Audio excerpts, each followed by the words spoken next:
Кудай бир адамдын пешенесине күнөөкөр болушун жазып, кийин акыретке барганда аны жазалайбы? Тагдыр маселеси боюнча эң кызыктырган суроолордон бирөөсү ушул. Же болбосо айталы, ислам шариятында асыны өлгөн адам бейишке кирбейт экен, ал өзүнүн жанына кыйгандыгы үчүн дейт. Бирок асыны өлүшүн бардык нерсени пешенеге жазса, ошону Кудай Таала өзү жазган болсочу деген жана буга окшогон суроолор. Тагдыр маселесин ислам теологиясында, шариятында тагдыр кандай каралган? Ушул маселени дагы да кызыктуу кылып келишет. Менин адас курсуман окуп бүткөндөр, китебимди алып окугандар, могу китеп.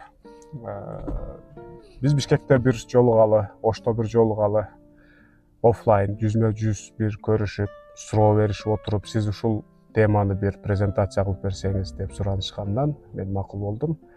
Бишкекте буюрса 6 апрель күнү саат 12-те дарегин азыр комментарийге тактап жазып коем.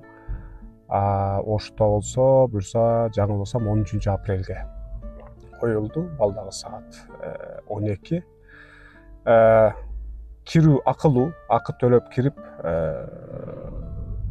сабакка катышышат. Так что шарттарын билип, азыр контактный телефондорду коюп коем, уюштуруучулардын саатын, адресин тактап алып, кызыксаңыздар келип турасыздар. Биздин семинардын, жолугушуудагы семинардын темасы тагдырда тандоо мүмкүнчүлүгү барбы? Адам өзү тандай турган, эркин тандай турган бир жандыкпы? Дал ошол себептүү Алла Таала бизди акыретке барганда неге жакшы амалды көп кылбадың, неге жаман амалды көп кылдың деп бизди суракка тартабы? Же бардыгы биздин жакшыны, жаманды дагы тандашыбыз, кааласак каалабасак ал чектен чыга албашыбыз бир программированияга окшош биздин пешенебизге жазылган.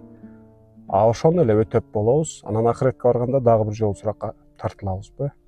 Жолугушууда сүйлөшөбүз.